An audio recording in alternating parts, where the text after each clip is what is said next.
During the SMX media days, we heard from a couple people about their off-season injuries, one of them being RJ Hampshire, and it seems like he's trying to lessen expectations that people are going to have for him on the bike. Now, obviously, this is going to be the 450 Supercross year for him after doing it in outdoors last year, and coming off an injury, you gotta say, kind of makes sense. We do have some quotes from him basically saying that, like, don't expect much from me from the start, but here it is. Quote, I'm literally going into Supercross like I went into outdoors.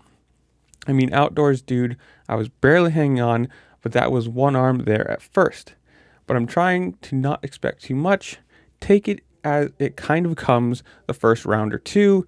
And I mean, I told you guys I would grow into it as the season went on, and by where I said I'd be, I think it was after High Point, I'd be battling for podiums. That's where I was. And I feel like I'll kind of be at that same kind of situation here in Supercross. Give me to, round 5 or 6, and I should be kind of in that same spot where I was for outdoors. Don't expect something crazy right off the bat, but because I don't think I'll be at that level, but I do feel like I can grow pretty fast. And I mean, I need to learn a lot on this 450 and get some time on it. Now, obviously, that's the big thing. Time on the bike is everything for these guys. It's especially if you're moving up to the 450, and Supercross in general is its own beast of a thing. So if you're not riding the bike, you're not training, you're not getting used to how it feels in certain situations, or tuning it to the way that you want it with suspension and power delivery and everything else, it's going to be obviously hard for the first few rounds in general. Now, as to what he broke, he said, quote, I broke my scapula and a couple ribs, but yeah, that was nothing compared to what I thought it was. So I was off the bike for 2.5 weeks. So yeah, I've been back on the bike for about 2 weeks now. Now I think we're 28, 27 days or something like that before A1. So another 3 weeks or so before the actual racing.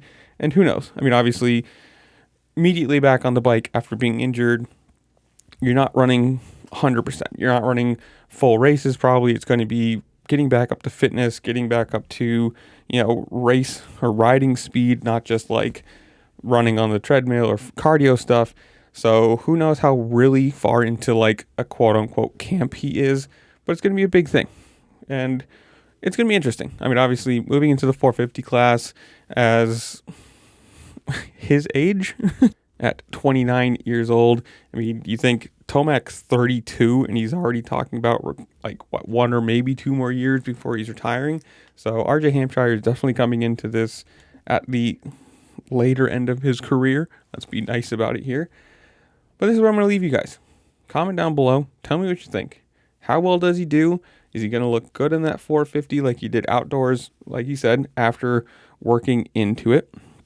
Or is this going to be one of those things where the whole season's kind of a wash and he's a 10 to 12 guy? Who knows? But that's where I'm going to leave you guys. Comment down below. Tell me what you think. Are you excited for A1? Who do you think is going to win? I'm assuming the obvious answer is going to be Jet Lawrence. Duh. But comment down below whatever you think. While you're down there, make sure to like, share, subscribe. Do all the fun things this platform allows you to do, because it does really help me out and I appreciate it. And with that, I'll see you later. Peace.